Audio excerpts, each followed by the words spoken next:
Hi guys, it's me once again, Christine, and welcome back to my channel. And please don't forget to like, subscribe, and click the tiny bell para lagi kayong updated sa aking mga videos. Let's watch this! For today, tuturo ko sa inyo itong 1940s makeup look. Pero yung hair ko, hindi ko sinamas dito sa video. Hihiwalay ko siya ng tutorial. Kasi masyado akong natagalan. Kasi pinractice ko pa siya. Kaya, next time, yung tutorial naman sa hair, yung gagawin ko.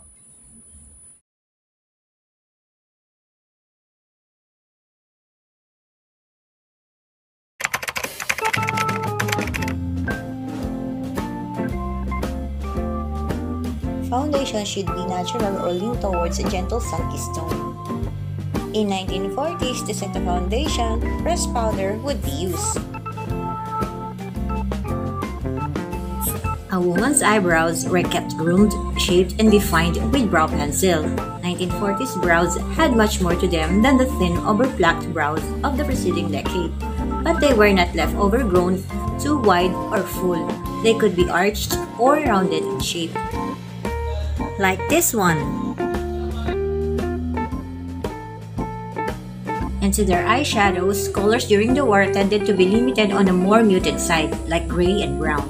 Some greens, violets, and blues were available. The application was simple. One color was applied to the eyelid with a finger. This was then blended towards the eyebrow. However, it was not winged out dramatically and would only be taken ever so slightly beyond the outer corner of the eye. Likewise, there was no shadow in the crease or highlight under the brow. Women wore one color only.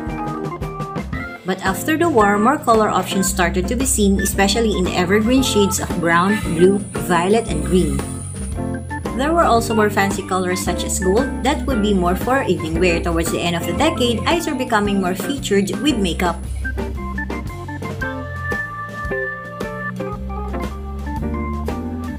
During the war, any eyeliner created was subtle and mainly used to softly emphasize the lash line. A brow pencil was used as an eyeliner and the color choices were largely black and brown. Later on, towards the end of the decade, eyeliner started to be worn more obviously on the upper eyelids. A more definite line behind the lashes was the trend, as was extending it outwards to create an almond shape.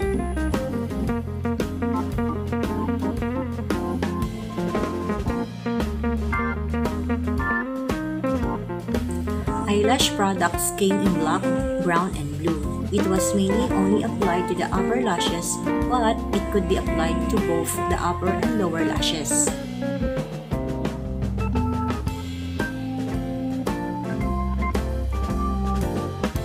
And for the cheeks, color would be applied lightly on the apples of the cheeks and blended out. This gave cheeks a soft, natural-looking glow.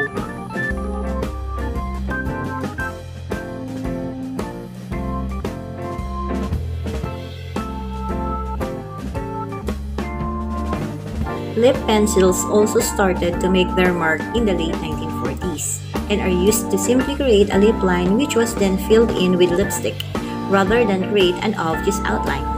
It wasn't just the lipstick color, but the shape of the lips that defined the 1940s.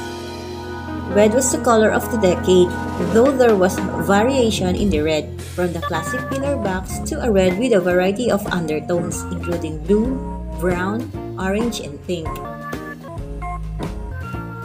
After the dinky lips of the 1930s, the fashionable 40s lip shape was a deep and rounded hunter's bow, seen on the stars of the screen like Joan Crawford.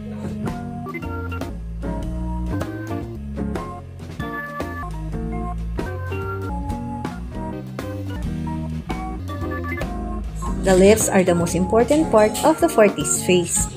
Lipstick was thought to keep women's spirits up during wartime, and it's red because women tried to plump up their pout using lipstick if their mouth was too thin.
that's it for today. Hope you enjoyed my video. Bye!